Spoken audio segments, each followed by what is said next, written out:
He out of position. David is fighting battles he shouldn't have fought. All right, chat, put this in the chat for me. Everybody in the room, put this, all my leaders, listen up closely. The men are with David because he's the leader. Bravis is cold, Xander is cold. Y'all natural born leaders. It's cold. So that means everybody lost their family because y'all made a decision. If David don't go to battle, the men don't leave. That's why you gotta stop saying I want to be the boss. No, you just want the check. Y'all don't want to talk to me today. No, you don't want to be the boss. You just want the check, and you don't want no accountability. You want to go and come as you please. Just do that. Stop trying to be a leader. See, because when you are a leader, that means you're favored. But here's what people don't understand.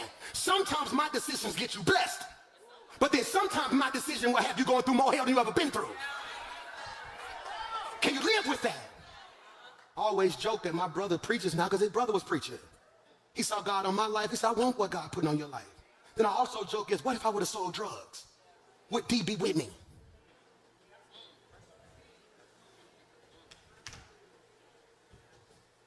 You ever been in a situation everybody said, what you think? Then you went left. Now they went left. When you didn't realize they really didn't know how to feel.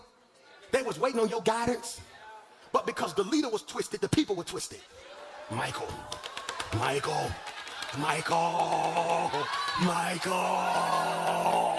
No, that's called leadership.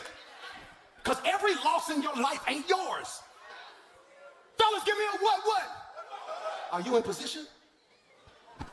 Whole family gone. Pressure. I got a question for you today. What would people do if they knew the type of pressure you was under? See, your problem is you make it look so easy, but they don't have a clue how much pressure you are under. That's critical right there. The weight can get to you. What you gonna do with it? He done lost so much, his whole life stuff been mounting on him. Now he finds himself in a position where he don't know what to do. This is critical because David finds himself in so much pressure. But here's the part that I need you to catch right here. Why, Pastor Mike? Because Warren Worsby said, and it's on the screen, Warren Worsby said, and I quote, perhaps the Lord permitted this raid to encourage David to get out of enemy territory and go back to Judah. That was heavy and you missed it. Warren Wisby commentary said, perhaps the Lord allowed Ziklag to be raided because he was trying to encourage David to get back to Judah. Leave that on the screen. Y'all missed y'all shout right there. See, Judah means praise. So in other words, this one scholar said, what if God let the enemy take all his stuff and his family? Because that was the only way he could encourage David to get back in position. You want to know why it feels like some of your prayers ain't been answered? Because you asking God to answer a prayer he caused.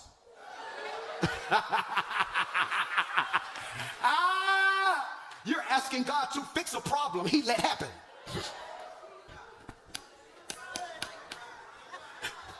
I want my boy's gonna make a mistake one day, and I'm a crazy daddy. What I'm gonna do is, I'm a crazy creative daddy. What I'm gonna do is, in the middle of the night, I'm gonna take one of their cars, right? Park it at my mom and them house in the garage or something, get a ride back home, right? Get a ride back home. I'm gonna let them wake up, get ready for school, go outside, and say their car stole.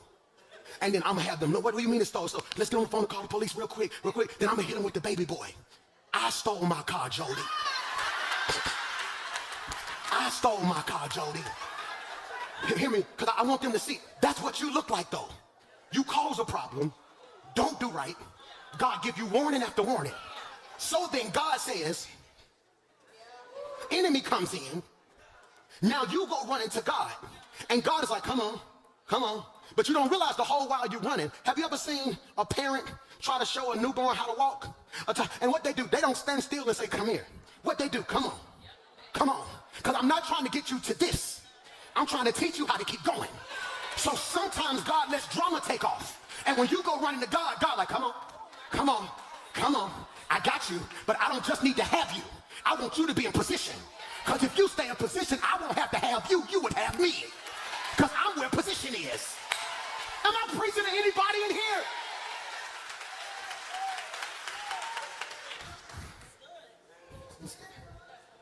Burn the city to the ground. They wanted him to get back to Judah. And sometimes God uses rejection for your direction. Here it is. Let me free you. He uses rejection for your direction. See, if I wanted to go this way and God rejects me, he makes me go in a different direction. That's his way of giving me better direction, okay? Sometimes God gives me no. Put this in your notes. Every no should turn something on. Michael, every no should turn something on. How did you spell no? How do you spell on? How do you spell no? How do you spell on? So no this way is no. N-O this way is no. N-O this way is on. Which means whenever God gives you a no, that means it was something in you that was off. That he needs to be turned on in this season before that no can become a yes. I'm preaching if y'all receive that. This is only for crazy, mature saints who know how to praise God for a no. See, because everybody thank God for the yeses in your lives. But I'm 40 now. It was some no's that saved my life. It was some opportunities I wanted that I would have killed for, but God wouldn't open the door. And now that I look back over it, I can say, had he opened that door, it would have took me out. I thank God for my no's. Look at me. Here we go. Put your seatbelt on. Put your seatbelt on. Oh, that was my introduction. I'm going to preach my message, okay? Look at verse 3. When David and his men saw the ruins and realized what had happened to their families, verse 4, they wept